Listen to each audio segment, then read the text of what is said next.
میں سماجی کارکن سید انصار حسینی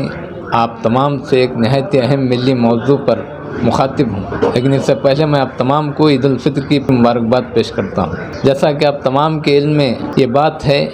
کہ مرکز کی نریندر مودی حکومت شروع دن سے RSS کے فاشسٹ ہندوتوا ایجنڈے پر عمل پیرا ہے، اور اسی سلسلے کی کڑی کے طور پر وقف ترمیمی بل 2024 پارلیمنٹ میں پیش کرنا چاہتی ہے۔ ایک طرف تو عید سے پہلے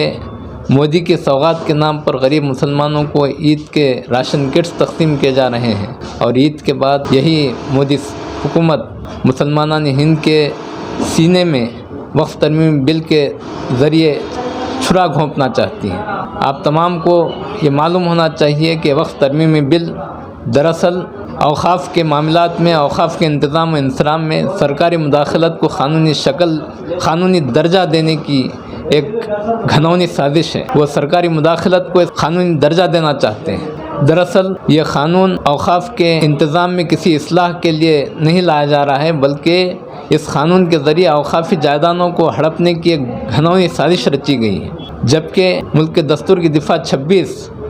ہر مذہبی اکائی کو اپنے داخلی مذہبی معاملات میں اپنے طور سے انتظام و انصرام کرنے کا حق عطا کرتا ہے، لیکن اس کے برعکس مرکز کی نریندر مودی حکومت مسلمانوں سے ان کے بنیادی حق کو چھیننا چاہتی ہے جو دستور ہند نے انہیں عطا کیا ہے۔ اس کے علاوہ یہ مسودہ قانون جو وقف ترمیمی بل 2024 کے نام سے پارلیمنٹ میں عید کے بعد پیش کیا جائے گا، یہ دستور کی دفعہ 14 اور 15 کے بھی خلاف ہے، کیونکہ دستور کی دفعہ 14 تمام شہریوں کو حق مساوات عطا کرتی ہے، اور دفعہ 15 کسی بھی بنیاد پر، چاہے مذہب ہو، ذات ہو، زبان ہو، کسی بھی بنیاد پر شہریوں کے درمیان تفریق سے روکتی ہے۔ لیکن اس کے باوجود وہ یہ قانون محض اس لیے لانا چاہتے ہیں تاکہ مسلمانوں کے اوقافی اداروں میں سرکاری مداخلت کو قانونی درجہ دیا جائے اور اوقاف کی جائیدادیں ہڑپی جائیں۔ اسی لیے آل انڈیا مسلم پرسنل بورڈ جو مختلف ملی تنظیموں اور مذہبی جماعتوں کا ایک متحدہ پلیٹ فارم ہے، اس کے بینر تلے ہمیں اس قانون کی دستور و قانون کے دائرے میں منظم اور مضبوط مخالفت کرنے کی ضرورت ہے۔ یہ آج اس لیے ضروری ہے کہ یہ محض قانون کی مخالفت نہیں، بلکہ ہمارے ملی اور مذہبی تشخص کی حفاظت کے لیے ہمیں اٹھ کھڑے ہونا ہے